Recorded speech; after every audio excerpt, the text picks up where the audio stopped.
You are looking at Julian's pronunciation guide, where we look at how to pronounce better some of the most mispronounced words in the world, like this other curious word. But how do you say what you're looking for today? Let's learn how to pronounce the name of this Dutch music producer, record producer, DJ. So we're going to look at the Dutch pronunciation. That's how he would say his name and how it's pronounced in English. So Dutch pronunciation, Armin Van Buuren. Armin Van Buuren. Armin Van Buuren.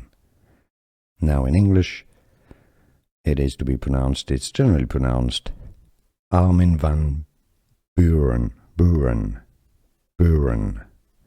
But it's more Buuren, if you can pronounce this sound. Armin Van Buuren. And now you know.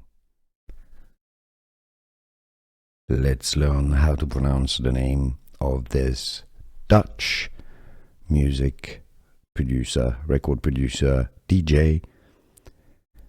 So we're going to look at the Dutch pronunciation. That's how he would say his name and how it's pronounced in English. So Dutch pronunciation, Armin Van Buuren. Armin Van Buuren. Armin Van Buuren. Now in English, it is to be pronounced, it's generally pronounced Armin Van Buuren. Buuren. But it's more Buuren, if you can pronounce this sound. Armin Van Buuren. And now you know. Here are more videos on how to pronounce more confusing words and names too many mispronounced. Like this video if you found it useful. I appreciate your support. I'll see you soon and thanks for watching.